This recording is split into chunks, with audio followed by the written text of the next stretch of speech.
We've decided to invest your college fund in Brad's food truck business. He needs it more than you need some fancy degree.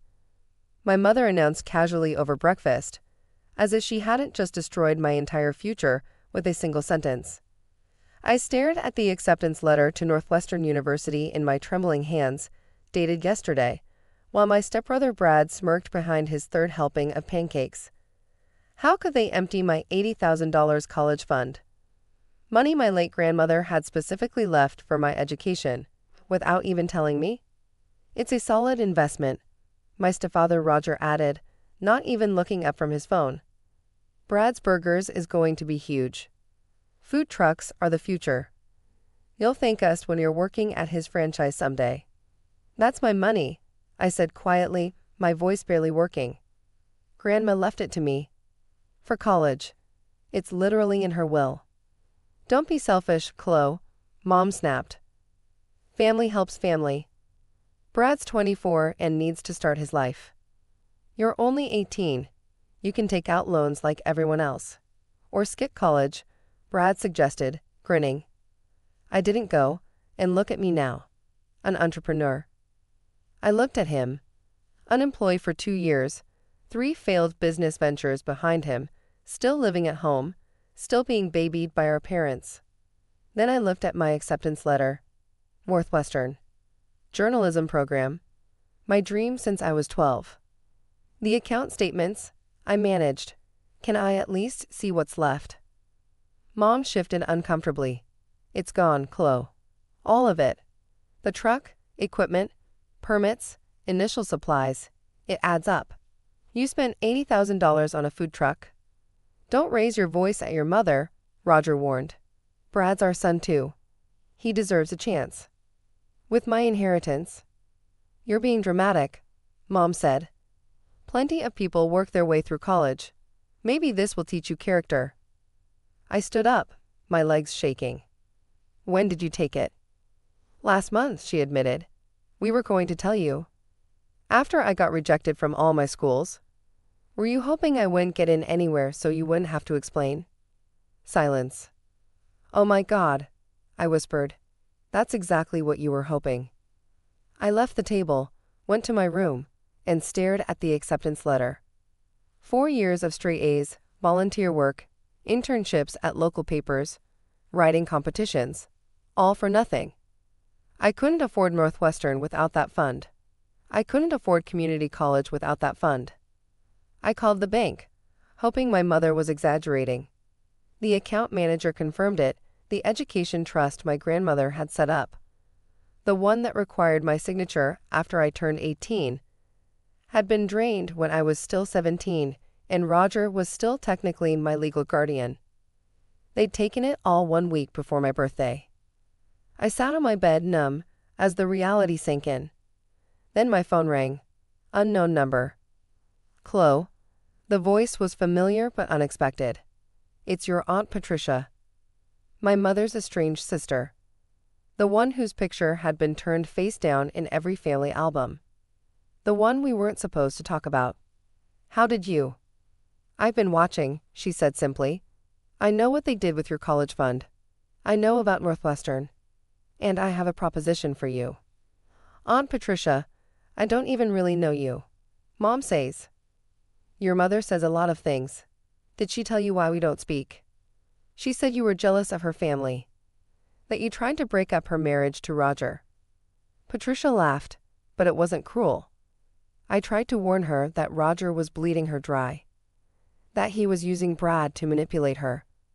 That she was going to lose you if she kept choosing them over you. She cut me off instead. Why are you calling now? Because I've watched for 4 years as they dimmed your light. Because your grandmother was my mother too, and she'd be horrified to know they stole your education fund.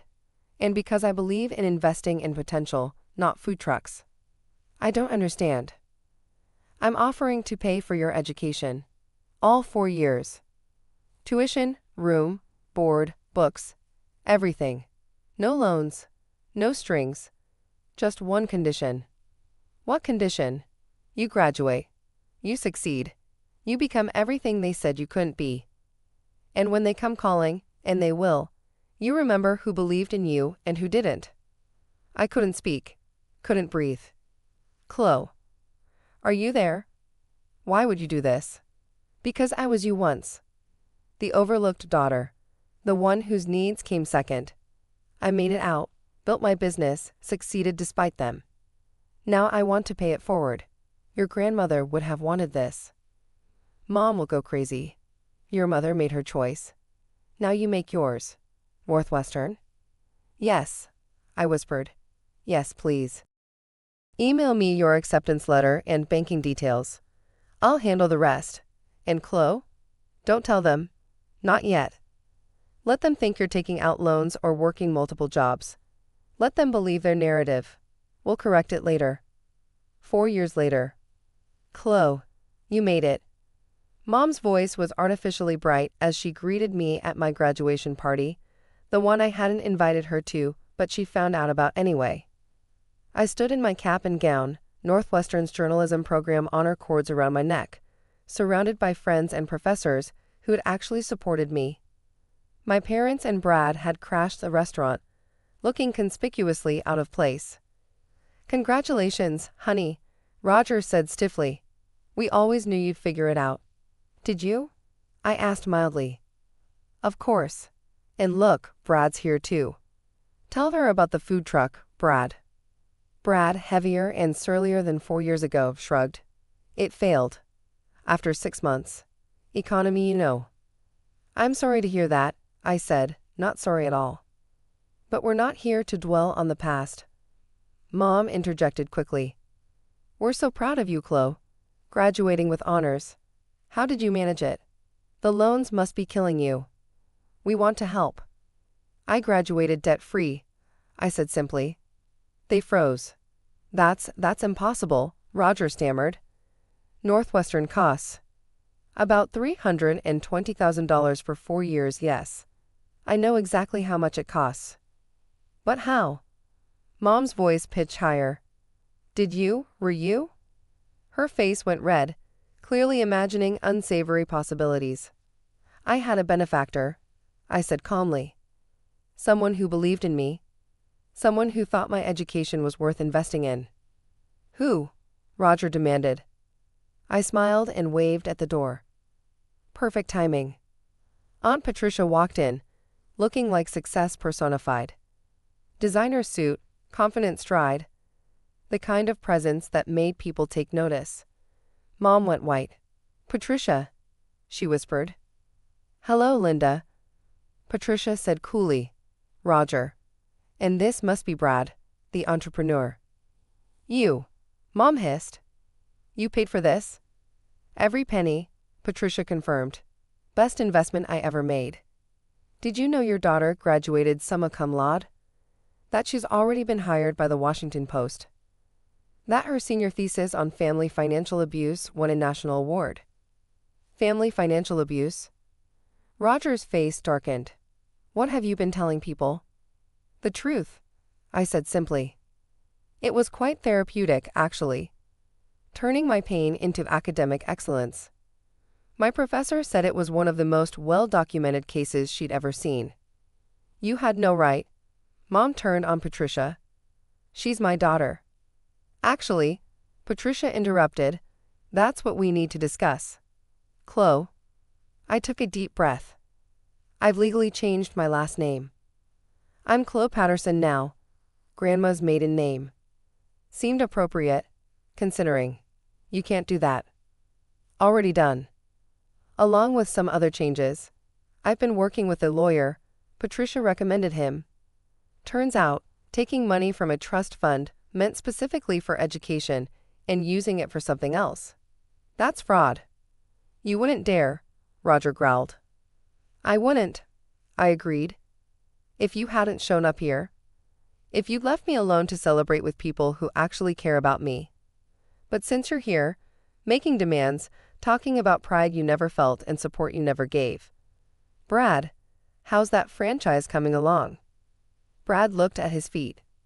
There is no franchise, Patricia said helpfully. The food truck failed in 6 months.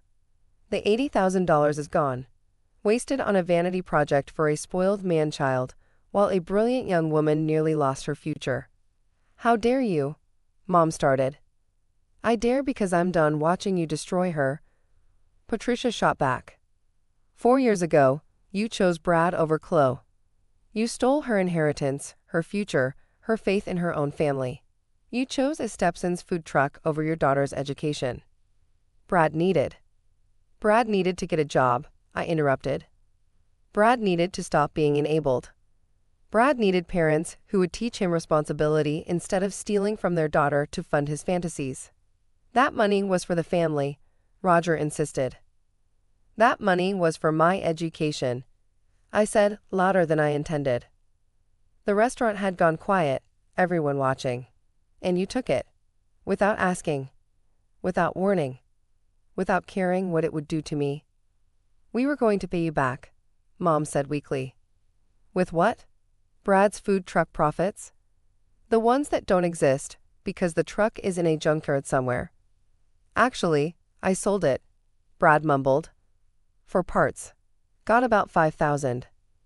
"Which he spent on a motorcycle," Patricia added. "I've been keeping tabs."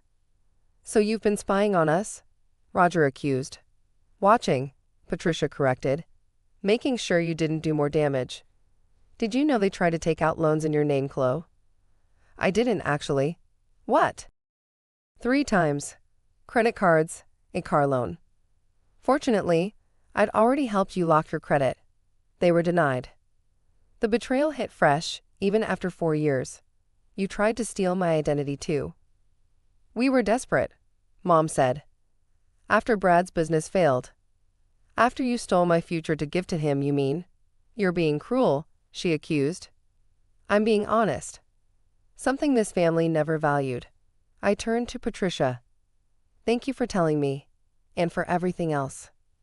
"You earned it," Patricia said warmly. "Every scholarship I gave you, you matched with hard work. Every opportunity I opened, you exceeded expectations. I didn't give you success, Chloe. I just gave you the chance you deserved." "Scholarship?" Mom's voice was small. "You said, a benefactor." "Patricia created the Linda Patterson Memorial Scholarship," I explained. "In Grandma's name." Grandma would have loved the irony, her money finally going to education, just through a different path. "We could have worked something out," Roger said desperately, "if you just talked to us. Like you talked to me before taking my college fund." "That's different." "You're right." I agreed. "It is different. You stole from your child. I just chose a different family. I'm your mother." "No," I said quietly. "You're the woman who gave birth to me.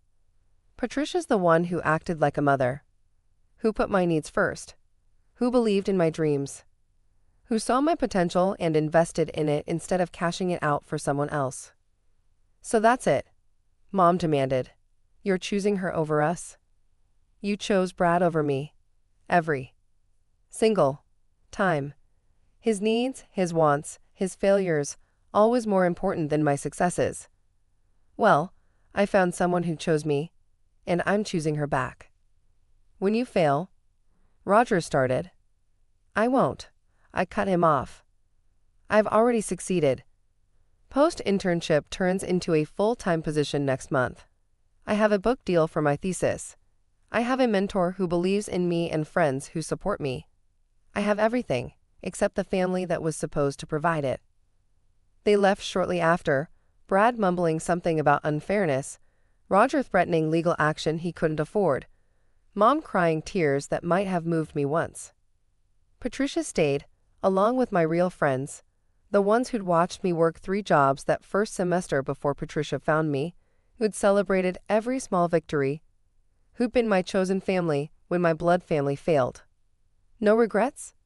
Patricia asked as we watched them leave. "One," I admitted.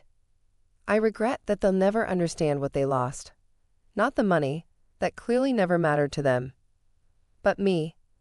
They lost me, and they'll never understand that I was worth more than Brad's food truck." "Their loss," Patricia said simply. "My gain." "Why did you really do it?" I asked. "The truth this time." She smiled. Your grandmother called me before she died. Said she was worried about you. Said Linda was already putting Roger and Brad first, and it would only get worse.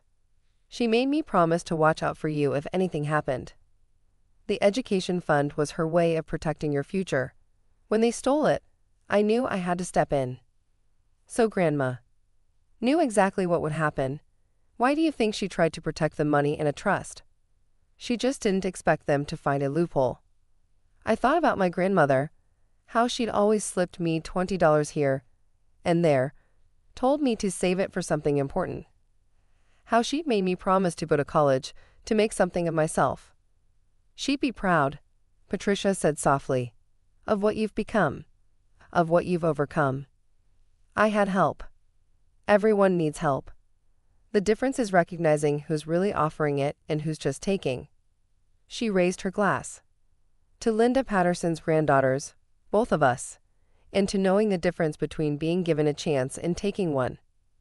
We toasted, surrounded by the family I'd chosen, the success I'd earned, and the future I'd almost lost. My parents had given my college fund to my stepbrother, thinking they were teaching me a lesson about sacrifice. Instead, they taught me about worth, that some people will see it and invest in it, while others will cash it out for quick gains. Aunt Patricia saw mine, and that made all the difference.